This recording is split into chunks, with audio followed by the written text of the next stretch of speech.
In Genesis, I want you guys to turn with me in Genesis, and it's chapter 22, verse 1 through 14. And again, I'm using my King James Version, Holy Bible.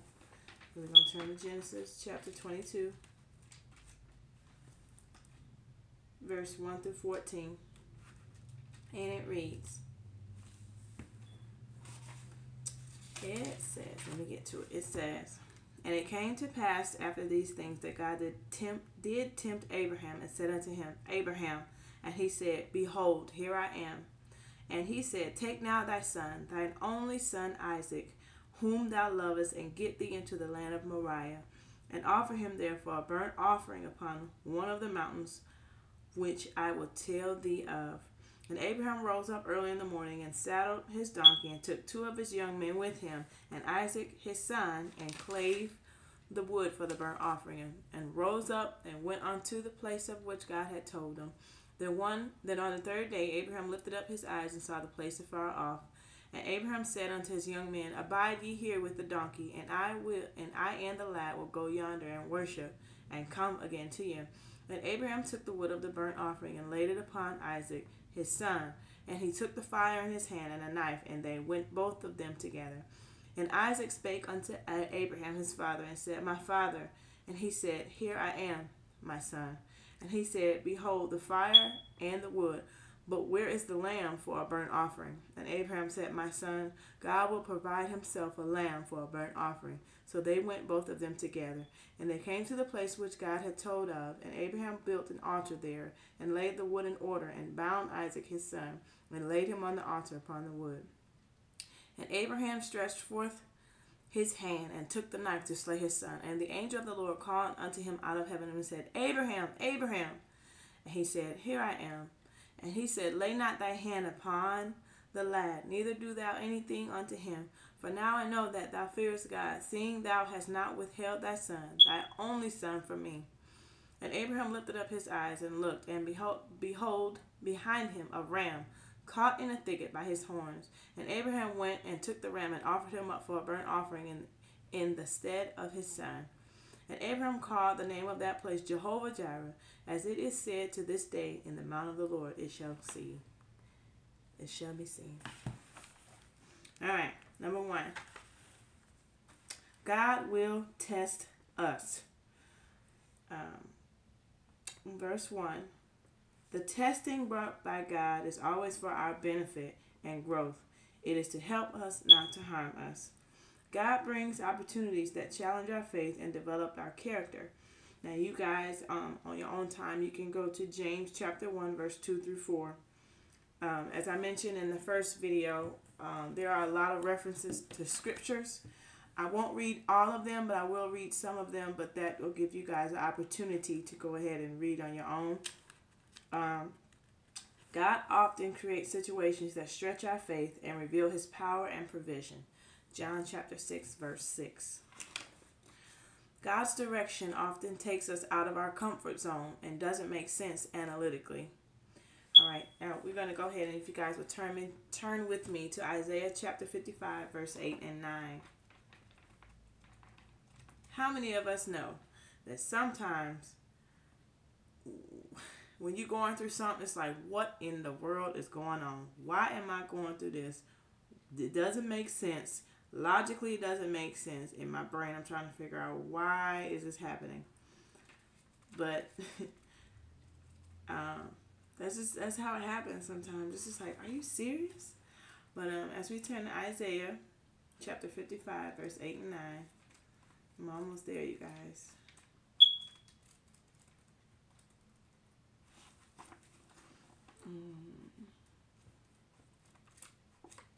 Okay, chapter 55, verse 8 and 9. And it reads, For my thoughts are not your thoughts, neither are your ways my ways, saith the Lord. For as the heavens are higher than the earth, so are my ways higher than your ways, and my thoughts than your thoughts.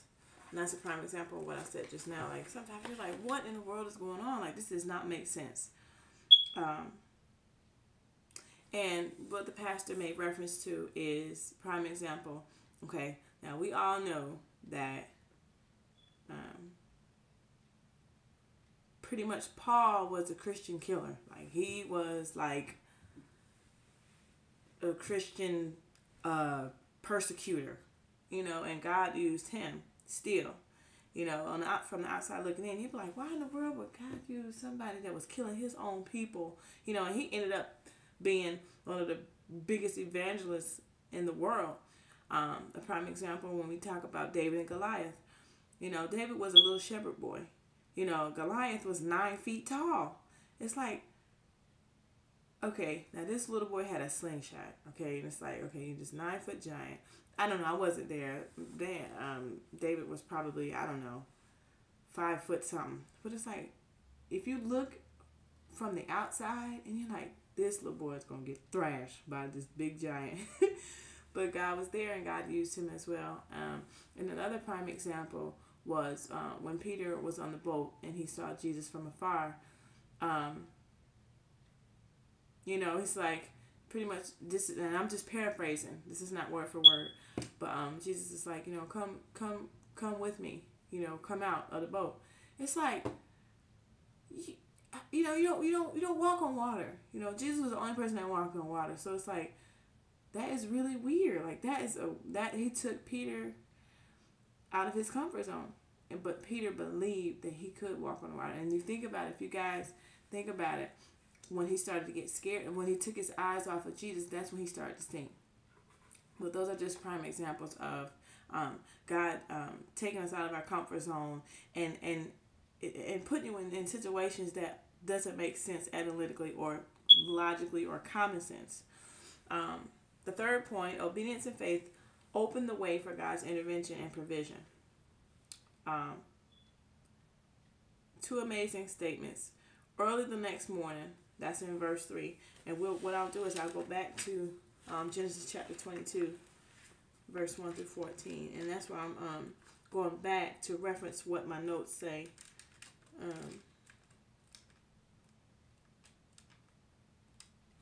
Okay. And this is what the passage is referring to. It's obedience and faith. Let's see. Chapter 22, verse 1 through 14. Okay. Now, in verse... Okay, well...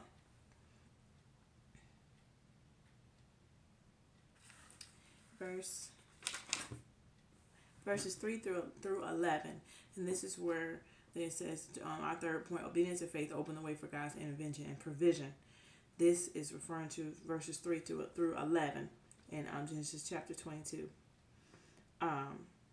It says, early the next morning. That's verse 3. That's the prime example of being obedient. So pretty much when God told Abraham to take Isaac to the mountain, the land of Moriah, he did it. That was obedient. He did it as soon as what God told him to do. He got up early that next morning and took Isaac. And says, we will worship and then we will come back to you. Okay, now this is really cool because we underline we. We meaning this is what Abraham told.